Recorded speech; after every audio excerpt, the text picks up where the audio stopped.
Here we go. Week waiver wire number 12. Did anybody see that CeeDee Lamb catch? Perfection. I saw one thing on Twitter that was saying that it was like the Matrix.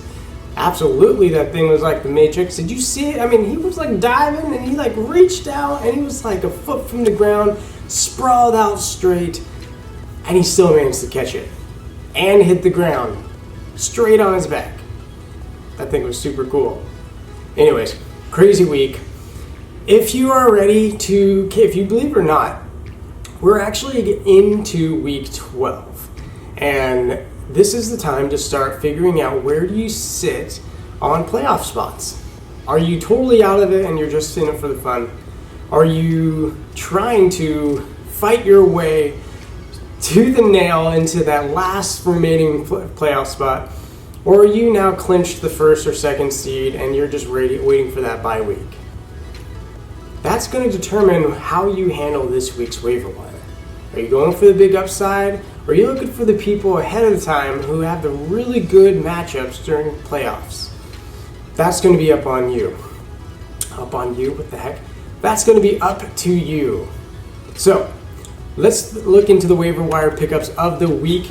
I only actually have one injury to note, and that's Joe Burrow, who is out for the season due to a knee injury, tearing both his ACL and his MCL? I think it's MCL. But yeah, Joe Burrow is out.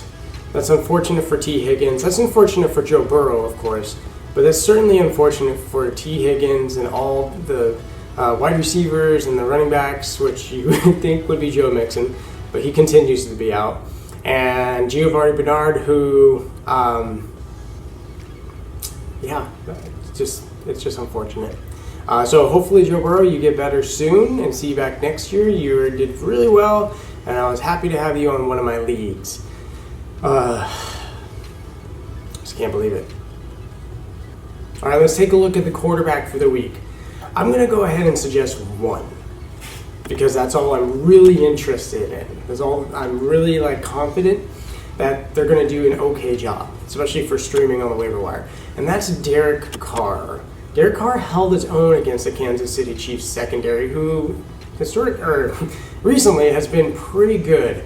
And so I think he put up 275 yards in the air and 3 touchdowns. And so off the waiver wire, I mean, you can't really be picky. So Derek Carr, I looked at Jared Goff, I looked at Tua.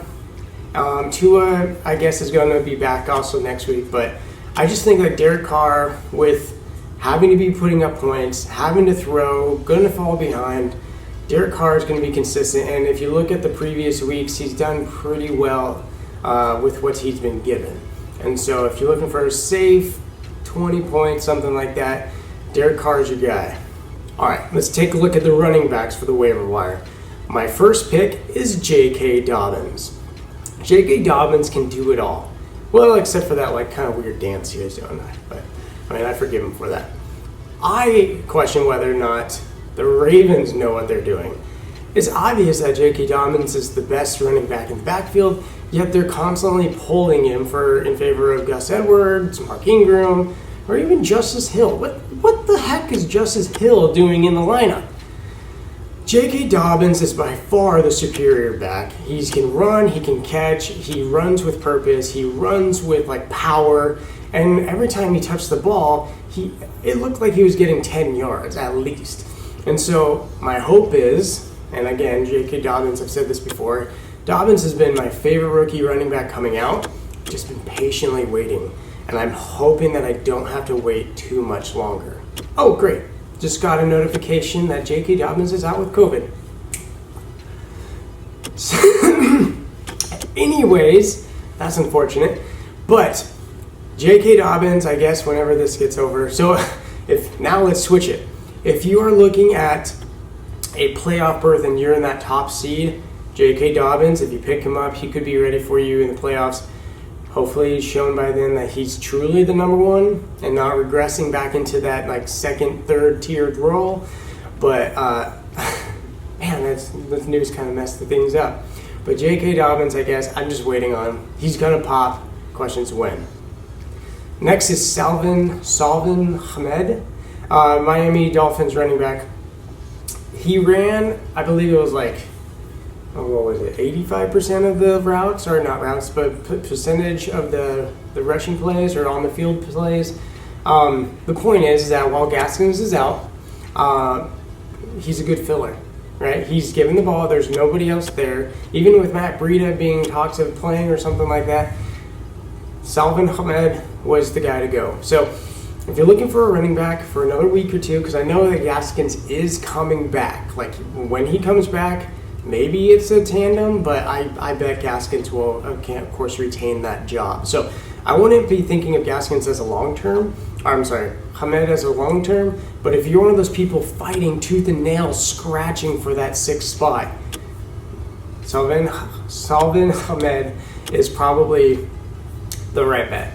Next, we have Latavius Murray. Now, this last weekend, of course, Taysom Hill took over as the quarterback, which wasn't great for Alvin Kamara's receptions. In fact, this was like the first game in like the last 54 games that Alvin Kamara was held without a catch.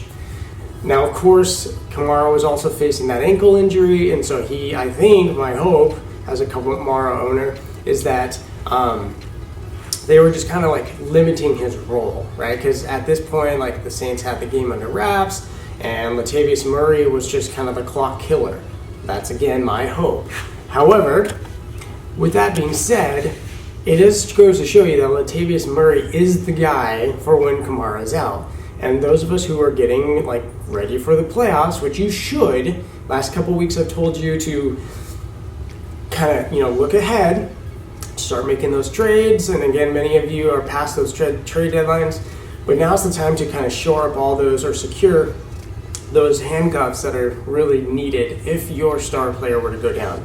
I'm obviously talking about Mike Davis, Latavius Murray, Tony Pollard, like all of these people that you know for sure, like if they were to go down, then this is the guy.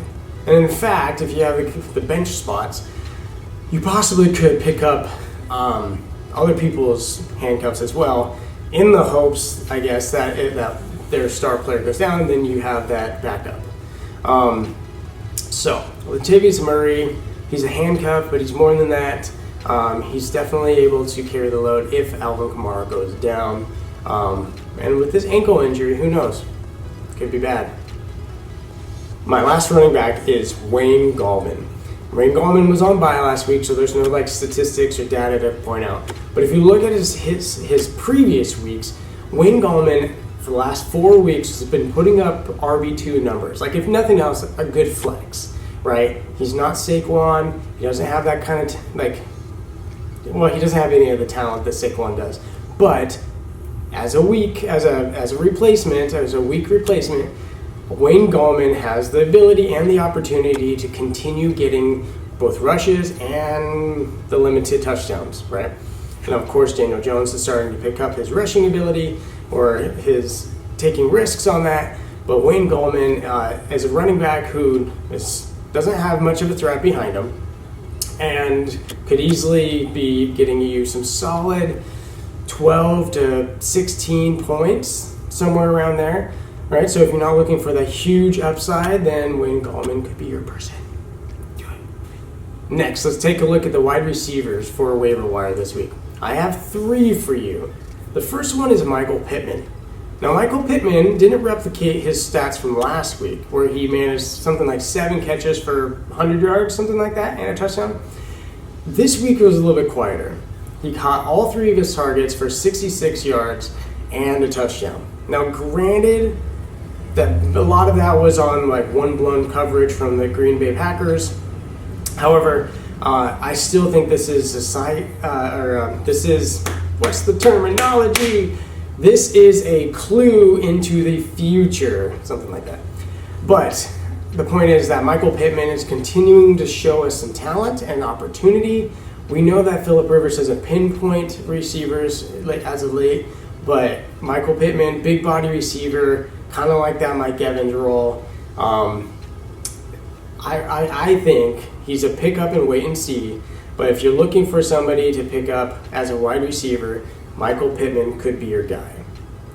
Next, I've talked to him about before, and this is kind of like the last week I'm going to be like being hopeful, and that's Jalen Reagor. Jalen Reagor and the Eagles have great matchups the next couple weeks, but yet they still managed to fall short. I think this last week they played the Cleveland Browns, who were ranked 6 who allowed points to the wide receivers, and yet Reagor still managed a mediocre 4 receptions for like 50 yards or something like that. Isn't exactly the breakout that you're hoping for. But this next week, I believe they play the Seattle Seahawks, who have allowed the most points to wide receivers. And if it doesn't work out this week, then I think I'm cutting ties. Because Jalen Reagor at that point, for this season anyways, it's probably not in the cards for him until they figure out that passing attack. I mean, if you watched the game last week, Carson Wentz, he basically just passed to his tight ends. I mean, you had Richard Rodgers and you had Dallas Goedert, who I believe is over 50%, but he's not on this waiver wire. But if he's in your leagues, I've been saying to pick him up because the Eagles just passed to the tight ends. That's their go-to. That's Carson Wentz's go-to. It's where he's comfortable. And then lastly, we talked about Tim Patrick, who's been on here before, but again, people are just, I don't know if it's like a trust thing. Maybe it's Drew Lock. I don't get that. Like, Drew Lock isn't like a phenomenal quarterback. But Tim Patrick, if you look over the season, has had some really, like, he's had some quiet games for sure, but he's had some really big games as well. And I think this last weekend showcased that. If you look at him, he runs fast, he runs hard, he gets open, and they're moving him around the field with those motions.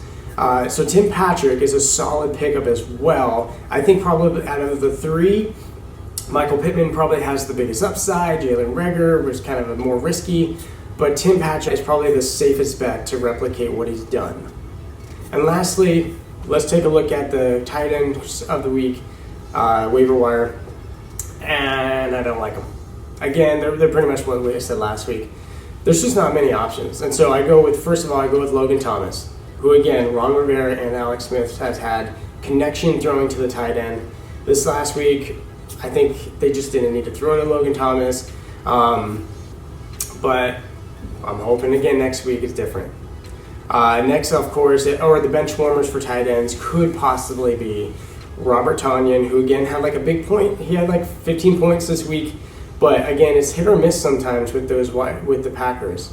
I would say go ahead and pick up Robert Tonyan, who did well for me, by the way, on Daily Fantasy. But if you're looking for someone else could be Tyler Higbee. He's also been more quiet, though. So my favorites are Logan Thomas and Robert Tonyan, and then, of course, Tyler Higbee, because the Rams, like, they'll switch gears pretty quickly. But the idea is that sometimes they do go to those 12 personnel, which is 2 tight ends, and Tyler Higbee then becomes like more of a focal point for Jared Goff. So there you have it. You need to figure out which of these players for the waiver wire you're going to pick up based on what your needs are. Again, are you just playing for fun? Are you totally out of it and you just want to win this week so you can cross out people from getting to their playoff spots? Are you already locked into that top seed and you're just basically waiting until the playoffs and you're just trying to make sure that you shore up all those handcuffs and all of those like top players for those week, which by the way includes defensive players and kickers. Okay, not really kickers, but defensive teams, special teams, right? Sometimes look for those really good matchups. I don't think the Dolphins are less than 50%. I haven't really looked at the defensive special teams for who's available, but take a look ahead who has really good matchups. Or the question becomes, are you someone who's fighting for that last spot? Or are you trying to hold on to that 6th seed as someone else below you is trying to get that spot? You need to take a look at all these players and find out who's going to be the best for you. And now it's not really the time to hold on to those. Like if you had Jalen Reagor and you wanted to pick up Michael Pittman or you wanted to pick up Tim Patrick, like Tim Patrick would be the guy to try to win now. Like this isn't really the time to wait and see too much, right? I mean, I guess again, the higher up you are in the rankings, the more you can wait, the more you can afford it. So take a look at who you got. Comment in the comment section below. Tell me who you're going to pick up. Again, I love to figure out who your favorite waiver wire pickup has been and did they help you win any games. Tell me why. Please like and subscribe the video and to the channel. And thank you so much for watching. I really appreciate it. I'll see you back next week. Bye.